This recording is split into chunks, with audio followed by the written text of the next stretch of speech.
Another week, boys, and another TWAB. This week at Bungie, we have modifications on our mod. Guardians are further proving their worth as Proving Grounds has become the featured Nightfall strike. We've also added to the Vanguard strike playlist, so all players will now have a chance to tackle the giant tank on Nessus. So if you haven't had a chance to log in this week, it's a great time to load up the game. If you've been playing, you're probably waiting for me to tell you something you don't already know. So let's get to it. That's right, guys. We've actually done 2 guides. I did an updated guide yesterday, our more optimal guide for those looking to speed run this Nightfall. Adept palindromes are dropping, and it's double loot. So even though it will take you 25, roughly 30 minutes to complete a run, at least you're getting double the loot, right? Moving on, gear up. With the return of Ada-1 to the tower in Season 14, we are introducing some small quality of life upgrades to a couple of our tower vendors. First, in addition to being the primary vendor associated with upcoming transmog system, also known as armor synthesis, Ada-1 will become the vendor who delivers a variety of armor-focused items and upgrades. Each day, Ada-1 will now sell one randomly chosen armor mod from the general and armor slot, helmets, gauntlets, etc., and one randomly chosen combat style armor mod chosen from the Charged with Light and War Mod Cell mod groups, which should make it easier for players who missed these in the past to get their hands on some of the armor mods from year 3. Thank God. Additionally, on a weekly basis, Ada will now sell one armor set randomly chosen from the roll loot pool, with a stat roll that also changes on a weekly basis. Finally, Ada-1 will also sell armor upgrade materials, upgrade modules, enhancement prisms, as well as ascended shards, in the same way that Banshee 44 does right now. Dude, we're getting a full-blown vendor back. With Ada-1 taking on armor responsibilities, Banshee 44 is getting a few revisions to his inventory as well. The Gunsmith will no longer sell armor mods, but will retain the rest of the items that he currently sells. Additionally, on a weekly basis, Banshee will sell a selection of 6 weapons randomly chosen from the weapons in the roll loot pool. 2 weapons each from the kinetic, energy, and power slots, with perk rolls on each weapon that are randomly determined at the start of the week. So at each weekly reset, when you log in, you can head to the tower and see what the Gunsmith is selling, and maybe pick up a weapon you've been looking for with a role you're excited to use. Oh my God,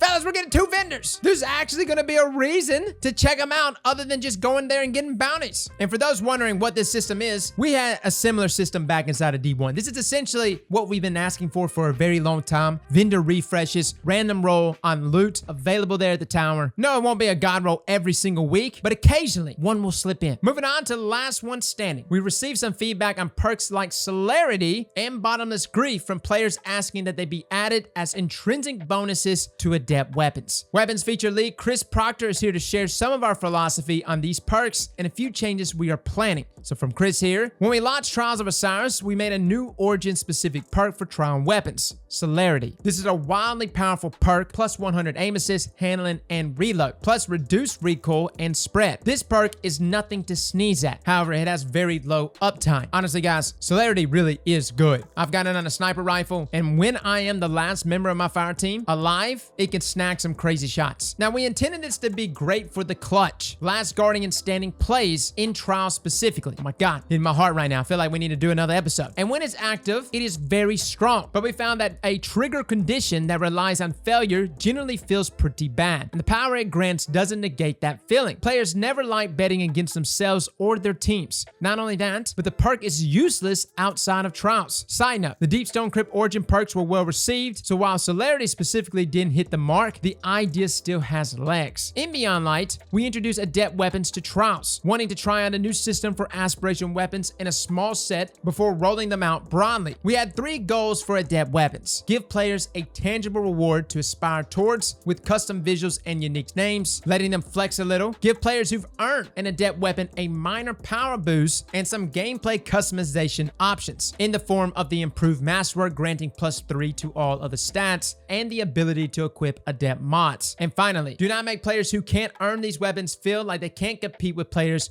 who have them. Cough, not forgotten, cough. Dude, like, no lie, not forgotten scarred Bungie. Hence why we don't have any more comp 5500 level weapons. We've seen all of your suggestions to make Celerity and Bottomless Grief intrinsic to Trials and Nightfall weapons, or only to Adept versions, and I wanted to touch on this idea. Thematically, this is a cool idea and adds to the flavor that these perks can give their sources, but there are 3 problems. For performance reasons, we have a maximum number of perks that can run on a character at a time. Legendary weapons have a threshold per weapon, and many of them are right at that limit. Adding a perk on top of that, without taking one away, causes bad things to happen in the form of random parts of perks turning off. Adding a new perk column to a weapon from a specific source introduces power creep. Pretty soon, we end up having to do the same to weapons from other sources. And adding a new perk column to only Adept weapons would work against the third goal of Adept weapons, and we believe this would feel bad to players dying to Adept weapons that are able to stack celerity with things like Outlaw and Rampage. So in Season 14, we're making the following changes to Trials and Nightfall weapons, as well as their Adept versions. Note, this only applies to new drops of these weapons, not previous drops. So starting next season, Nightfall weapons, Bottomless Grief grants a permanently active plus 30 to the magazine. Now granted, that's not plus 30 rounds, by the way, fellas, or at least it shouldn't be. That's like inventory size, right? It's still going to be a bump there to your magazine, but you're not going to be walking around with plus 30 rounds in your pally. Now, Bottomless Grief is now a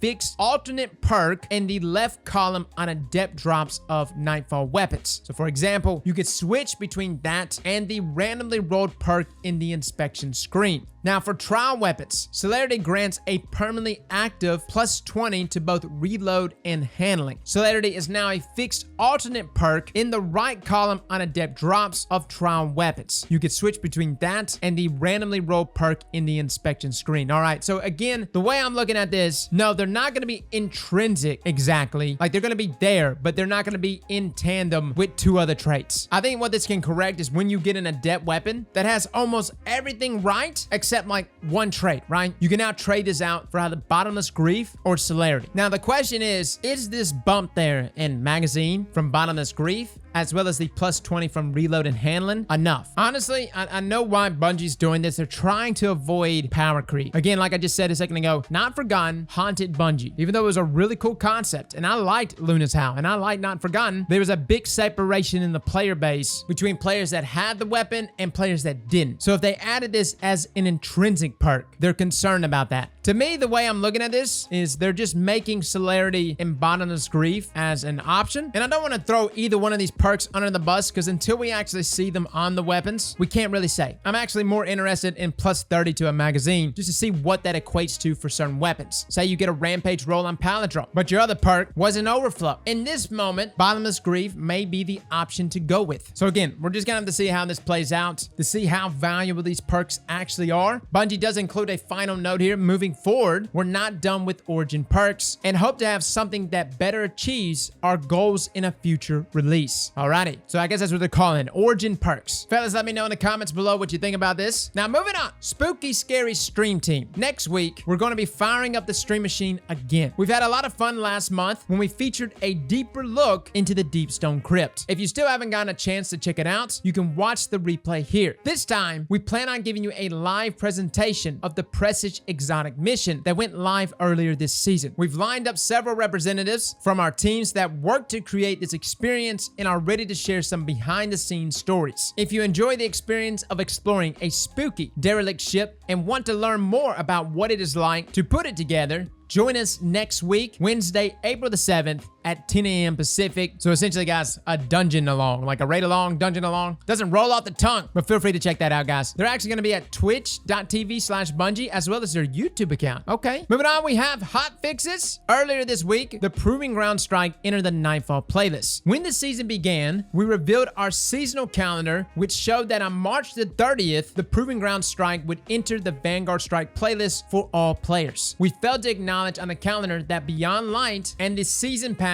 would be required to play the Nightfall version of Proving Grounds. All Nightfalls require ownership of their associated expansion to access, with examples for previous expansion-gated Nightfalls versus free Nightfalls below. Yeah, I've had a lot of comments about this. Seems like there was a miscommunication here. So for free-to-play players, Arms Dealer, Devil's Lair, The Disgrace, Exodus Crash, Fallen Saber, Inverted Spire, Insight Terminus, and Lake of Shadows. Now, for Forsaken players, Broodhole, The Corrupted, Hollow Lair, Warden of Nothing. For Shadowkeep, Scarlet Keep, and for Beyond Light players, Glassway and Proving Grounds. So yes, Proving Grounds is locked behind that gate. We're working with our teams to update the Season of the Chosen calendar and future calendars to better reflect the distinction. I did notice that too. Like, I just thought maybe Bungie made a change to this. We saw it, we were like, okay, well, I guess it's free. That's surprising, but it's not. So yeah. Moving on, we've got a patch for Guardian game ghost shells, where essentially the Guardian game ghost shell would disappear when equipped. Kind of a problem. With this patch, players will now be granted a masterwork version of each of the rival Guardian game ghost shells currently unlocked in their collections. We also have a flawless dungeon triumph change. Essentially, with Beyond Light, some changes were made to how flawless triumphs were rewarded for dungeon completions. While previously flawless triumphs would be awarded on an individual basis for not dying during the activity, they now award on a fire team basis instead. This means that every member of the fire team will need to have no deaths during the activity for flawless triumph to be awarded for each dungeon. Also, a cross-save reminder: prior to altering their cross-save setups, players should keep in mind that cross-save does not permanently transfer characters or count data between platforms. In order to access your cross-save characters on a different platform than they originate, cross-save must remain active. There's no possible way to permanently transfer account data between different platforms. Dude, I'm just one of those, like, I got it to work the first time, I'm not touching it. We also have a number of weekly known issues. Players getting trapped in the Presage mission. Players may also get stuck on the moving platforms in the Proving Ground Strike. Also, players using Wish Ender may not be able to see through walls when standing in a Warlock Rift. Alrighty. Also, I didn't mention it here. I'm being told that the Nightfall cheese got patched. Somebody let me know if that's the case. Now, as a final note here from Cosmo, we don't got no April Fool's jokes for you. It's fairly light TWAB this week anyway, so paddling out with some fake story about how Master Rule is getting his own record deal didn't feel right. Okay, now that I just typed that, it actually sounds hilarious. Sorry we didn't think of this sooner. Have fun hunting your own personal Paladron random roll this week. Love, Cosmo. Alrighty, guys. So the main takeaway from today's TWAB, again, Ada, Gunsmith, big updates heading that way. That's probably the biggest change announced here. Having vendors there is a big one. And then the changes there to Bottomless Grief as well as Celerity.